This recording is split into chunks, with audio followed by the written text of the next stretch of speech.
Hello, good morning everyone. Happy Tuesday and welcome back to Coffee with Cam and Hills.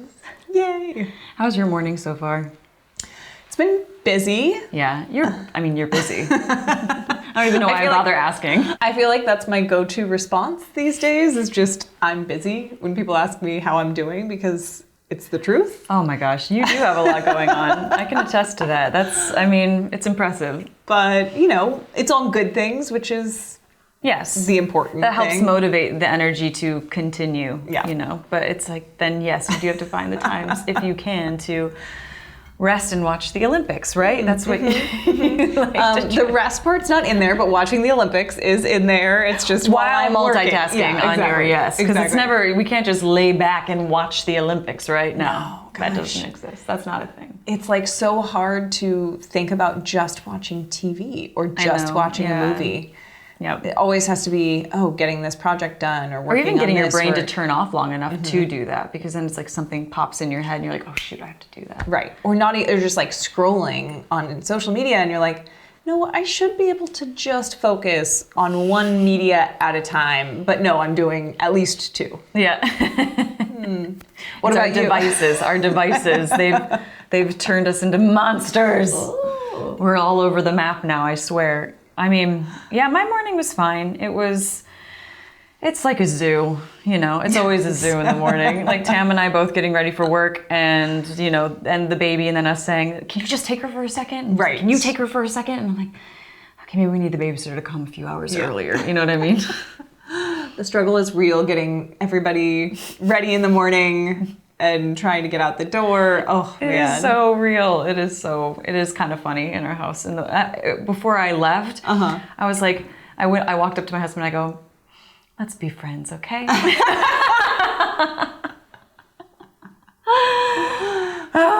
And then I said, okay, bye-bye, I'll see you later. He was like, oh, okay. Let's be friends. Let's end on a positive note before we take off for the day. Oh my gosh, but we're here. Mm-hmm.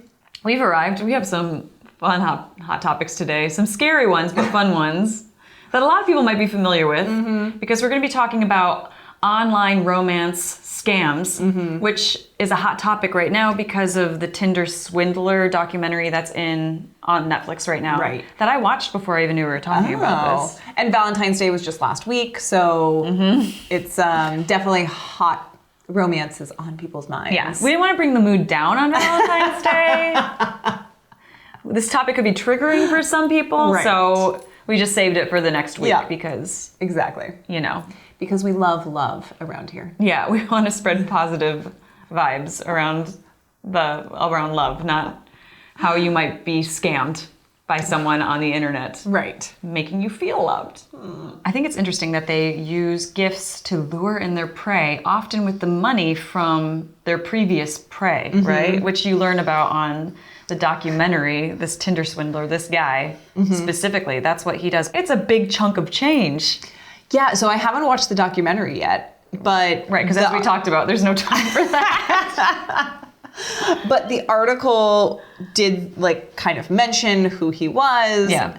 How much, does the documentary say how much he has gotten from? I think it's something around 10 million. He is always around that amount, but he spends it about as quickly as he makes it because and don't quote me on this because I'm not great with remembering numbers and exacts, but he was just, to me it would be exhausting. Basically, he's luring in a girl from someone that he chooses from Tinder, and he's just, showers her with extravagant gifts and trips and private jets, and, Does he meet them in person? He meets them in person, yeah. Wow. And doesn't spend that much time with them, but just enough to make them feel like, oh, they're in a real relationship with each other. Like The Bachelor.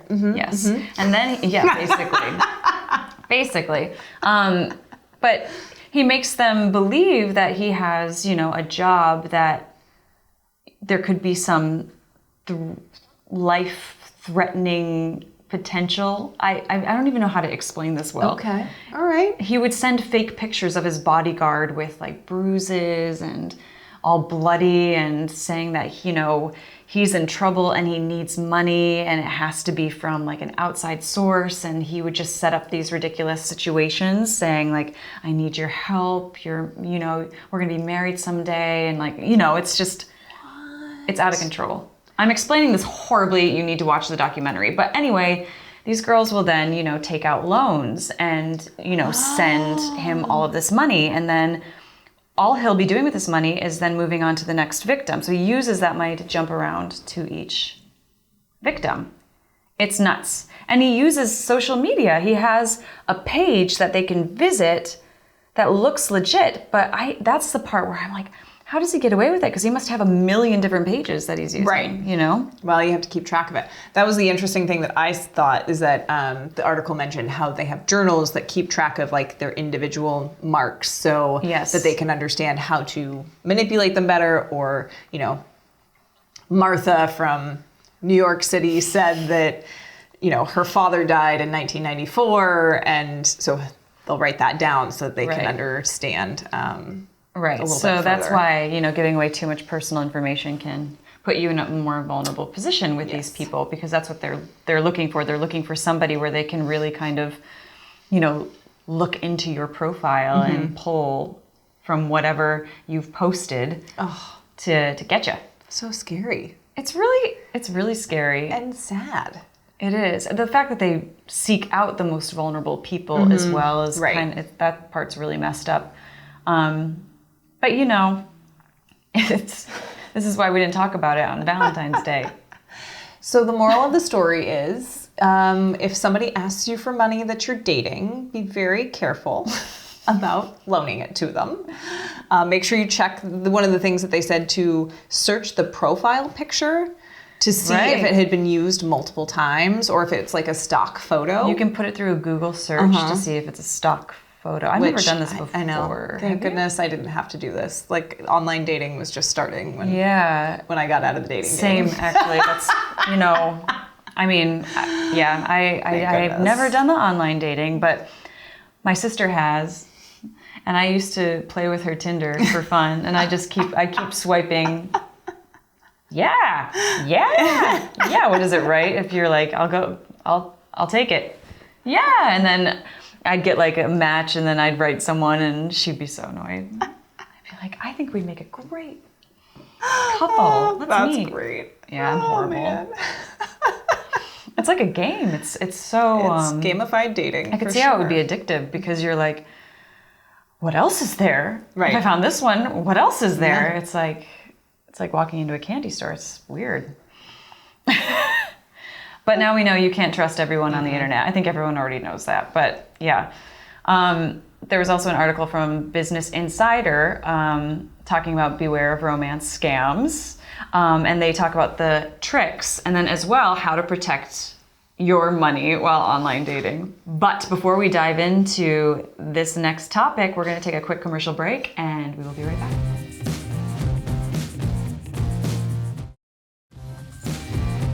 All right, we're back, and we're going to talk about scammer tricks. Woo!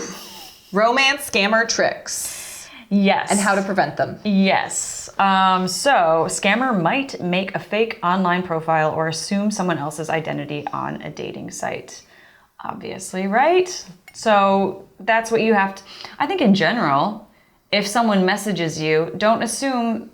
It's like it's catfish, right? Right. We all know catfish. Fine. I think that's like an official word in the dictionary now. I think it is now, which is, digital age much. It's so digital age, yes. I know. Okay, so also a scammer trick. Scammers also reach out to victims through unsolicited messages on social media, such as Facebook or Instagram. I feel like I've definitely gotten a few of those. Yeah, not the romance specific ones, but certainly scammers have reached out. And I had a sort of romance one. Someone said they would pay me if I sent them used socks. Okay. I don't want to know the details behind that ask. That's an interesting... it would be an easy way for me to make money, honestly. Right. Take them. Needless to say, I did not respond. Block. No judgment. I mean, That's yes. what you're into, but Good for you. yeah, that was one that I can't forget for some reason. I mean, it's pretty memorable. I'm not gonna lie. Yeah. It's okay. Use socks. Gotcha. To each their own. All right. The next one. Many scammers will find an excuse not to meet in person, such as claiming to live or work abroad.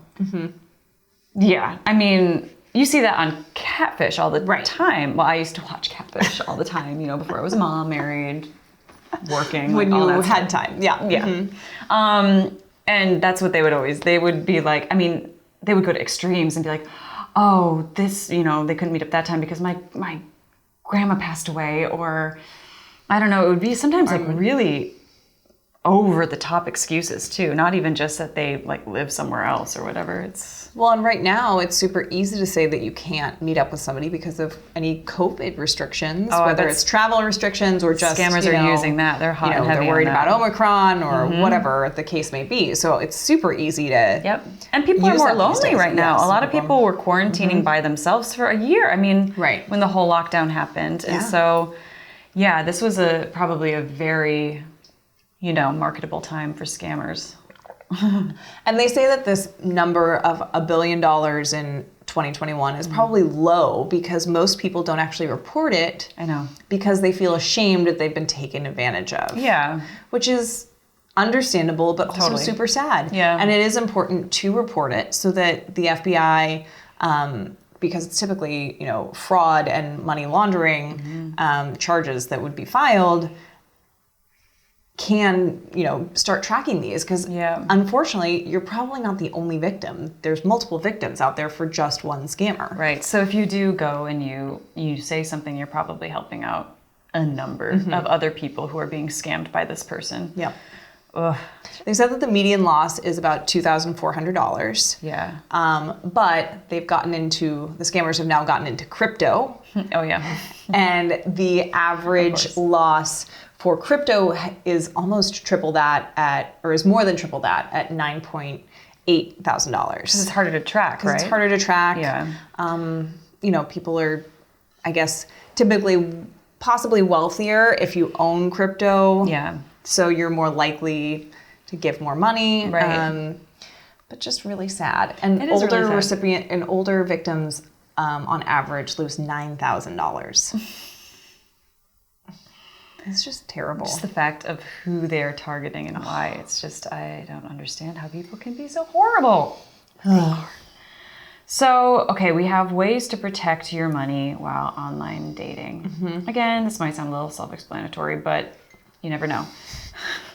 Do not send money to strangers through wire transfers, gift cards, or cryptocurrency. Don't do it.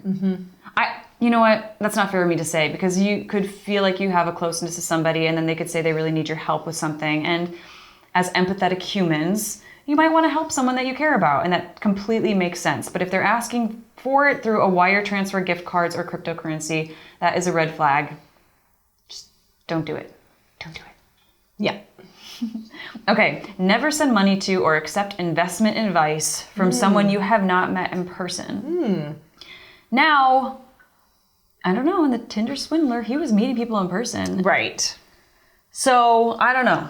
That's a tricky one. That is tricky. I mean, if you're taking Start there. Yeah. Investment advice should probably be taken from a professional. Yes. Always. Not someone that's romancing you on the internet. Right. That's a red flag. Yeah. Red flag. If a dating profile is suspicious to you, we talked about this, do a reverse image search of the profile picture to see if it is just a generic one that's pulled from the internet. So I just want to do one for fun. I'm going to do one on me and see if I'm a generic photo on the internet. Report back. I will.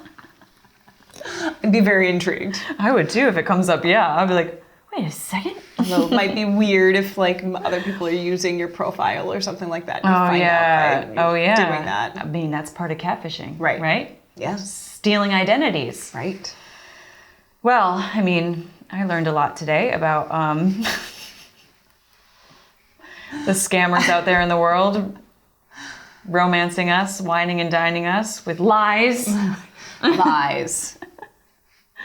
Basically, I just think this age of connecting, virally is it's just going to have growing pains, and people are going to learn how to sort of manipulate things in their favor, right? Within this online world that we're living in now, the metaverse. We won't go there. I think, yes, to your point, scammers will always be one step ahead. Yeah. When a new technology, a new way of communication, a new thing is going to happen. There have always been con artists, there's always been scammers, and they will just figure out a way to do that, which is unfortunate. But I think that's just the way the world works, which is terrible. And for everyone with children and stuff, it's hard, like how long can you keep them off of these platforms entirely, because they're going to want to eventually be integrated with everyone else. And just making sure that they look out for these warning signs, because it's going to be new to them at some point, right? It's just, it's a lot to think about that we didn't used to have to think about. No. Oh, pros and cons. I'll tell you what. Remember when chat rooms started and you were told not to tell strangers on the internet anything? And now we tell them everything? I do. I know. I know. I remember those chat rooms. That was fun. I was so excited about that when that came out. I thought it was so cool that you could go in a chat room and talk to like people from anywhere. I mean, the whole concept was it just blew my mind as a kid, right? And so, but now it's just, wow. It's crazy. Whole other thing. Okay, well, that's it for Hot Topics today. We're going to go to a quick commercial break, and we will be right back to tell you about the shows airing today.